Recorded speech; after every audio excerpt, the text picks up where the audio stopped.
കേട്ടാലോ? ഇന്നത്തെ നമ്മളുടെ യാത്ര 1969 പുറത്തിറങ്ങിയ കള്ളിച്ചെല്ലമ്മ എന്ന ചിത്രത്തിനു വേണ്ടി പി ഭാസ്കരൻ എഴുതി കെ രാഘവൻ സംഗീതം നൽകി പി ജയചന്ദ്രൻ ആലപിച്ച കരിമുകിൽ കാട്ടിലെ എന്ന ഗാനത്തിലൂടെയാണ്.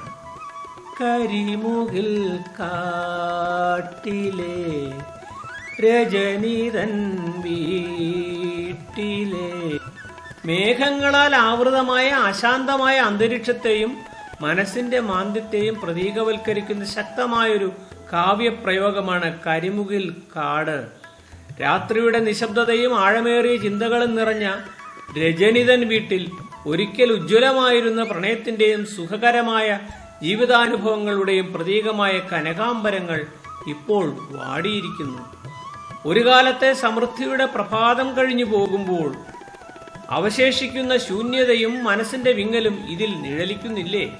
കടത്തുവള്ളം യാത്രയായി.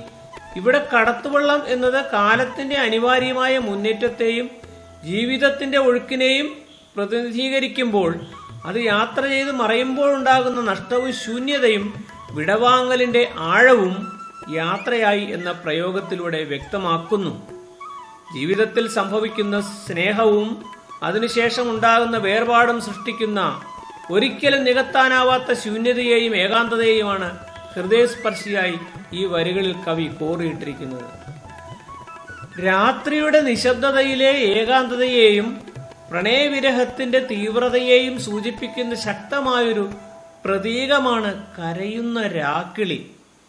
രാക്കിളിയുടെ ഈ കരച്ചിൽ മനുഷ്യന്റെ ആന്തരിക സങ്കടങ്ങളുടെയും നഷ്ടങ്ങളുടെയും പ്രത്യക്ഷ ഭാവമാകുമ്പോൾ തിരിഞ്ഞൊന്നു നോക്കിയിടാതെ എന്ന പ്രയോഗം ആ ദുഃഖാതുരമായ അവസ്ഥയെ അവഗണിച്ചുകൊണ്ട് മുന്നോട്ടു പോകുന്നതിലെ വേദനയെയാണ് കാട്ടുന്നത്.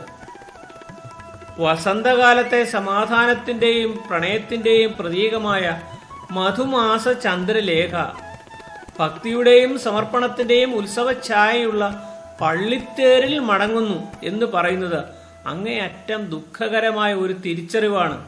ഗാനത്തിലുടനീളം പ്രകൃതിയുടെ അസാധാരണമായ സൗന്ദര്യത്തെയും പ്രണയത്തെയും മനുഷ്യഹൃദയത്തിന്റെ ആഴമേറിയ വികാരങ്ങളുമായി അതിമനോഹരമായി സമന്വയിപ്പിച്ചുകൊണ്ട് കവിഭാവനയിലൂടെ പ്രകൃതിയും മാനവഹൃദയവും തമ്മിലുള്ള ദാർശനികമായ ഒത്തുചേരലും ചേതോവികാരങ്ങളുടെ ഗൗരവമേറിയ ആവിഷ്കാരവും ഈ ഗാനത്തെ എക്കാലവും ഓർമ്മിക്കപ്പെടുന്ന ഒരു അനശ്വര സൃഷ്ടിയാക്കി മാറ്റിയിരിക്കുന്നു എന്നതിൽ സംശയമില്ല.